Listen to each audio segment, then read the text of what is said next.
Diego Garcia. வரலாற்றில் இந்த பேர் அழிக்க முடியாத ஒரு பெரிய பேராக இருக்க போகுது.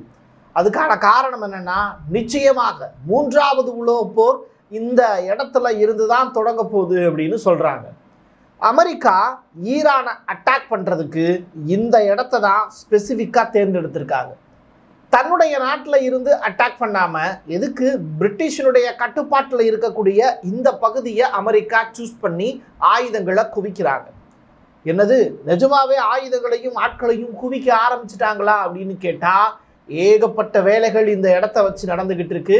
ஈரானும் இந்த இடத்தை மையப்படுத்தி தனது ஆயுதங்களை எப்படி வலுவாக சேர்த்திருக்கிறார்கள் அப்படின்னு நாற்புறமும் தன்னை சுற்றி இருக்கக்கூடிய 4 திசைகள்லையும் ஈரான் எப்படி பாதுகாப்பு வளையத்தை போட்டு வச்சிருக்கு, ஏர் டிஃபென்ஸ் சிஸ்டத்தை. டீடைல் ரிப்போர்ட்டா பேச போறோம். ஈராக் இப்போ அவங்க கிட்ட இருக்கக்கூடிய ஆயுதங்கள் எல்லாமே இழந்துட்டாங்க அப்படின்னு இப்போ ஒரு முக்கியமான அறிக்கை ஒன்று வெளியாயிருக்கு. அமெரிக்கா எல்லா பக்கமும் பிளாக் பண்ணிட்டு ஈரானை அடிக்க போறாங்களா அப்படிங்கிற அந்த கேள்விக்கான பதில் தான் இந்த வீடியோ. வாங்க பார்க்கலாம் உறவுகளே, இது பிரசாத் சிக்னேச்சர்.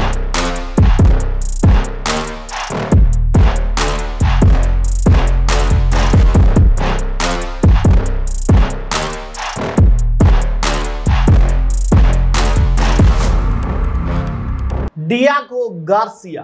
இந்த இடம் எங்க இருக்கு எக்ஸாக்டா அப்படின்னா, ஏசியா, ஆப்பிரிக்கா, மிடில் ஈஸ்ட் இது எல்லாத்தையுமே ஈஸியா அக்சஸ் பண்றதுக்கு இல்ல அட்டாக் பண்றதுக்கு சரியான ஒரு மத்திய பிரதேசம் தான் இந்த டியாகோ கார்சியா அப்படிங்கிற இடம். இது இப்போ அது அமைந்திருக்கக்கூடிய பகுதி அப்படிங்கிறது மொரீஷியஸ் அப்படிங்கிற நாட்டுக்கு பக்கத்துல அமைஞ்சிருக்கு. கிட்டத்தட்ட 58 தீவுகளை ஒன்றாக சேர்த்த ஒரு பெரிய தீவு கூட்டம் தான் இது. 28 கிலோமீட்டர் நீள அகலம் இருக்கக்கூடிய ஒரு பெரிய கடற்கரை ஏரியா தான் இந்த டியாகோ ஜார்ஜியா. எப்படி மகாபாரதம் அப்படிங்கிற அந்த போர் ஒரு பெரிய லேண்ட் பகுதியில் நடந்ததோ, அதே மாதிரி ஒட்டுமொத்த ஆயுதங்களையும் ஒரே இடத்துல குவிக்கிறதுக்கான பெரிய வாய்ப்பு அமெரிக்காவுக்கு இந்த இடத்துல தான் கிடைச்சிருக்கு. சரியா இந்த இடத்துல இருந்து ஈரானை அட்டாக் பண்றதுக்கு அவங்களுக்கு எளிமையாக இருக்கும் அப்படின்னு சொல்றாங்க. இன்னும் சொல்ல போனா இந்த இடத்துல இருந்து ஈரானுக்கு 3118 கிலோமீட்டர் தொலைவு இருக்கு அப்படின்னு சொல்றாங்க. அமெரிக்கா கிட்ட லாங் ரேஞ்ச் மிசைல் இருக்கிறதுனால இந்த இடத்த சூஸ் பண்ணியிருக்காங்க. இந்த இடத்தினுடைய வரலாற்று பின்னணி அப்படிங்கிறது ரொம்ப சுவாரஸ்யமானது. 1960 தொடக்கத்துல சாகோசியர்கள் அப்படின்னு சொல்லிட்டு ஒரு மக்கள் கூட்டம் இந்த இடத்துல வாழ்ந்துகிட்டு இருந்தாங்க, பழங்குடியின மக்கள் கூட்டம். அவங்கள இந்த அமெரிக்கா என்ன பண்ணாங்க, அடிச்சு துரத்துறாங்க. அதுக்கு முன்னாடி 18வது நூற்றாண்டுல இந்த இடம் பிரான்சினுடைய கட்டுப்பாட்டில் இருந்தது. அப்போ இந்த காலனி ஆதிக்கம் அப்படிங்கிறது ரொம்ப பெரிய அளவில் இருந்தது. இந்தியாவினுடைய மக்களும் பிரான்ஸுக்கு அடிமையாக இருந்தாங்க. அப்போ இந்தியர்கள் என்ன பண்ணாங்க, மரம் ஏறுறதுல ரொம்ப கெட்டிக்காரத்தனமா இருந்தாங்க.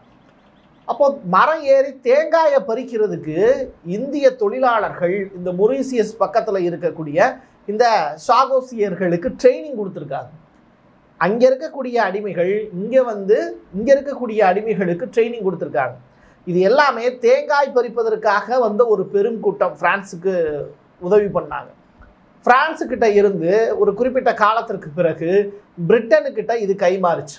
இன்னமும் இது பிரிட்டன் அரசினுடைய கட்டுப்பாட்டில் தான் இருந்தது. ஆனால் 2019 ஒரு பெரிய சண்டை போட்டதற்கு பிறகு இன்டர்நேஷனல் கிரிமினல் கோர்ட் ஆஃப் ஜஸ்டிஸும் இவங்களுக்கு மொரீசியஸுக்கு ஆதரவாக இந்த இடம் மொரீசியஸுக்கு சொந்தமானது அப்படின்னு கொடுத்தாங்க. இருந்தாலும் குத்தகைதாரர்களாக இன்னமும் பிரிட்டன் இருக்கிறதுனால பிரிட்டன் கிட்ட கேட்டு இப்போ இந்த லேண்ட் ஏரியாவை அமெரிக்கா கையகப்படுத்தியிருக்கு. எதுக்கு? யுஎஸ்னுடைய மிகப்பெரிய மிலிட்டரி தளமாக இதை பயன்படுத்திக்கிட்டு இருக்காங்க. அமெரிக்காவினுடைய ஆயுதங்கள் எல்லாத்தையும் இந்த கடற்கரையில கொண்டு வந்து நிப்பாட்டுவதற்கான வாய்ப்பு அமெரிக்காவுக்கு இருக்கு. அதை செஞ்சுட்டாங்க அப்படின்னு சொல்றாங்க. 60,000 யுஎஸ் மிலிட்டரியை சேர்ந்த வீரர்கள் இப்போ இந்த இடத்துல ஆக்குப்பை பண்ணியிருக்காங்க. அது மட்டுமல்ல, B2 ரக பாம்கள், ஒன்றல்ல இரண்டல்ல, B2 ரக போர் விமானங்கள் 6 போர் விமானங்களை கொண்டு வந்து நிப்பாட்டியிருக்காங்க. இதிலிருந்து வெளியாகக்கூடிய குண்டுல இருந்து ஒரு மனிதனும் தப்பிக்க முடியாது. அப்படிப்பட்ட வல்லமை படைத்தது இந்த B2 ரக பாம்கள். இப்படிப்பட்ட ஆயுதங்களை அமெரிக்கா இந்த கடற்கரை பகுதியில் கொண்டு வந்து நிப்பாட்டிருக்கு. எதுக்காக? ஈரானை அட்டாக் பண்ணுறதுக்காக. எப்போ பிரசாத் அட்டாக் பண்ண போகிறாங்க அப்படின்னா வரேன். இந்த B2 ரக பாமை எதிர்த்து சண்டை போடக்கூடிய அளவுக்கு ஈரான் கிட்ட எதுவும் ஏர் டிஃபென்ஸ் சிஸ்டமோ அட்டாக் பண்ணுறதுக்கான மிசைலோ கிடையாதா அப்படின்னு கேட்டால், காதிர் அப்படின்னு சொல்லப்படக்கூடிய அந்த ரேடார் மூலியமாக வரக்கூடிய அந்த மிசைலை தடுத்து நிறுத்துவதற்கான வல்லமை ஈரான் கிட்ட இருக்கு.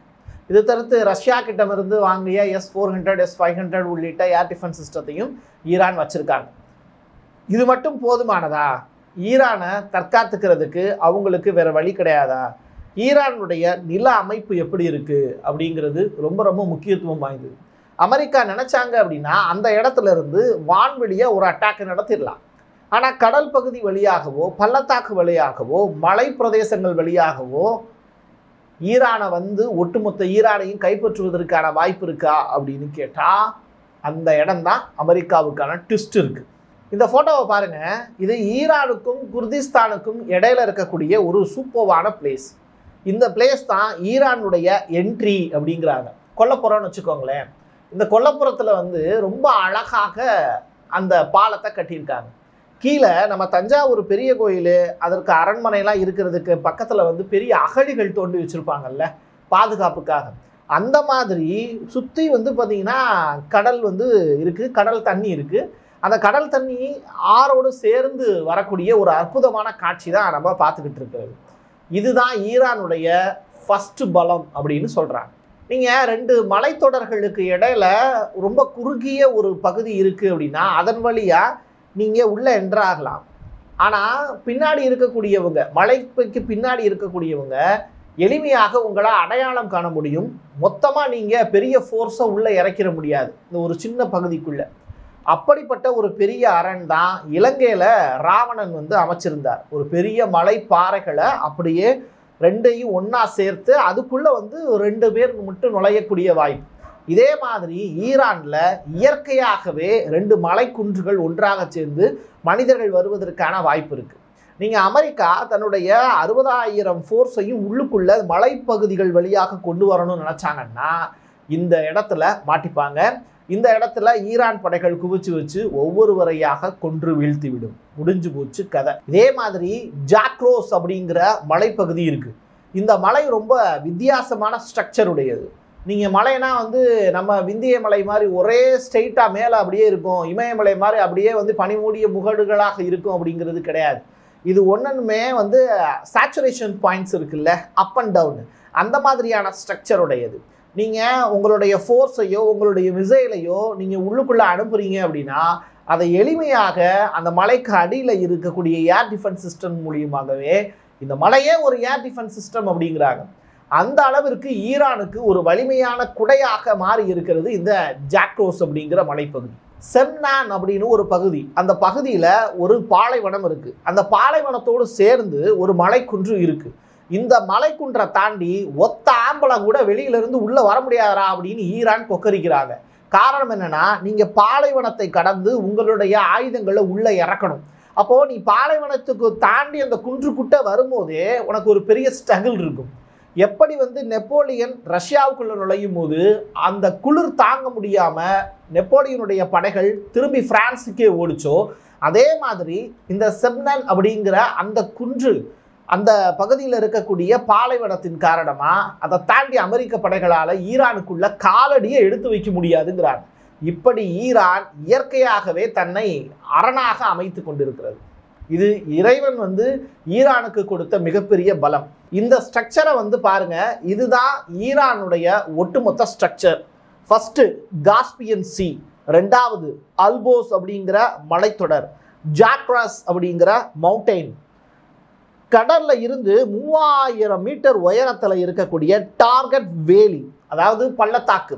இந்த பள்ளத்தாக்குகளை எல்லாம் தாண்டி ஒட்டுமொத்தமாக ஒரு தேசத்துக்கு இவ்வளவு பெரிய பாதுகாப்பு.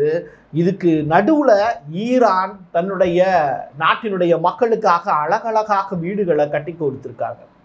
அவங்க வச்சிருக்கக்கூடிய சட்டங்கள் வேணா முகத்தை மறைத்து பெண்களை அடிமையாக்கலாம். ஆனால் உலகம் முழுவதும் ஈரானுடைய ப்ராக்சிஸ், அடியாளுன்னு இங்கிலீஷில் சொல்லுவாங்கன்னு வச்சுக்கோங்களேன், ஆனாலும் ஈரானுக்கு ஆதரவாக ஹவுதிகள் இருக்காங்க, ஈராக்ல இருக்காங்க, இப்படி தொடர்ச்சியா லெபனான்ல இருக்காங்க. இது எல்லாத்துக்கும் சிரியாவிலேயே ஆயுதங்கள் கொடுத்தாங்க. இப்ப இருக்கக்கூடிய பெரிய பிரச்சனை, ஈரானுக்கு இவ்வளவு பெரிய குடை அமைப்பு இயற்கையை அமைச்சு கொடுத்துருச்சு.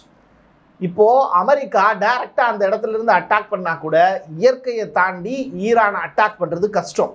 ரஷ்யாவும் ஈரானுக்கு சப்போர்ட்டா நிக்குதுங்கிறதுனால அவ்வளவு எளிமையா என்னைய தாண்டி தாண்டா உன்னைய தொடணும் அப்படிங்கிறது தான் ரஷ்யாவினுடைய பாணி. ஏன்னா 10 வருஷம் அக்ரிமெண்ட் போட்டிருக்காங்க ரஷ்யாவினுடைய புட்டினும் ஈரான் அதிபர் பெஜஸ்கியானும். ஸோ நாட்டோவில் இருக்கக்கூடிய ஒரு நாட்டை தொட்டா எப்படி 32 நாடுகளும் ஒன்றாக சேருமோ, ரஷ்யாவை தொட்டா ஈரானும், ஈரானை தொட்டா ரஷ்யாவும் ஒன்று சேர்ந்து நிற்கும். இப்படிப்பட்ட விஷயமும் ப்ராப்ளமாக அமெரிக்காவுக்கு இருக்குது. இதெல்லாத்தையும் தாண்டி அமெரிக்கா இந்த டியாகோ ஜார்ஜியா அப்படிங்கிற இடத்துல தனது 60,000 படைகளையும் B2 ரக பாம்களையும் கொண்டு வந்து இறக்கியிருக்கு. ஆனால் எந்த டேட்டில் ஈரான் மீது அட்டாக் பண்ண போகிறாங்க அப்படிங்கிற கொஸ்டின் மார்க் இருக்குது. இன்னொரு புறம் ஈரானுக்கு சப்போர்ட்டாக இருக்கக்கூடிய ஈராக்கில் இருக்கக்கூடிய படைகள் இருக்காங்கல்ல, அப்போ அவங்க இப்போ கையை விரிச்சிருக்காங்க. கையை விரிச்சிருக்காங்கன்னா என்ன, எங்கள் கிட்ட ஈரான் கொடுத்த ஆயுதங்கள் எதுவுமே இப்போ இல்லை, எல்லாம் காலியாக போச்சு அப்படிங்கிறாங்க. அப்போது ஈரானுடைய ப்ராக்சி டீம்ஸ் எல்லாமே இப்போது ஆயுதங்கள் இல்லாமல் தவிக்கிறாங்க. ஈவன் சிரியாவிலையும் இதே மாதிரியான பிரச்சனை. அதனால தான் சிரியாவில் இருக்கக்கூடிய ரசாயனங்கள் எல்லாத்தையுமே அழிக்கிறதுக்கான வேலையை இஸ்ரேலை வச்சு அமெரிக்கா செய்கிறாங்க. இந்த பக்கம் ஹிஸ்புல்லா அண்டு லெபனான்லையும் அவங்களுடைய ஆயுத கிடங்குகள் மீதும் தொடர்ச்சியாக இஸ்ரேலை வச்சு தாக்குதல் நடத்தி அவங்களையும் முடிச்சுட்டாங்க. அங்கே ஒரு பெரிய team, prime minister and president டீமும் அமெரிக்காவுக்கு ஆதரவாக நிற்கிது லெபனானில். இப்படிப்பட்ட நிலையில ஹவுதிகள் மட்டும்தான் இருக்கக்கூடிய ஆயுதங்களை வச்சு அமெரிக்காவுக்கு எதிராக இப்போ போர் பண்ணிக்கிட்டு இருக்காங்க. இவங்களையும் முடிஞ்ச அளவு ஸ்டாப் பண்ணிட்டாங்கன்னா, US ட்ரூமன் உள்ளிட்ட போர்க்கப்பலை வச்சு ஸ்டாப் பண்ணிட்டாங்கன்னா, அடுத்த செகண்டே ஈரான் மேல அமெரிக்கா டைரக்ட் வார் நடத்துவதற்கான வாய்ப்பு இருக்கு. இஸ்ரேல்லாம் கிடையாது, வார் 2 பேருக்கு கிடையல, ஒன்று ஈரான், இன்னொன்று அமெரிக்கா. இது 2 பேருக்கு கிடையல அப்படின்னு சொல்லலாம். ஒன்று கமினி, இன்னொன்று ட்ரம்ப். இந்த 2 பேரில் யார் ஜெயிக்க போறா அப்படிங்கிறத பொறுத்திருந்து பார்க்கலாம். என் கையெழுத்து என் மக்களுக்கான உறவுகளே, மீண்டும் ஒரு பதிவில் சந்திக்கலாம். நன்றி, வணக்கம். நீங்கள் நம்ம சேனலுக்கு விளம்பரம் கொடுக்க விருப்பப்பட்டீங்கன்னா 9449359594 இந்த நம்பருக்கு கான்டாக்ட் பண்ணுங்கள்.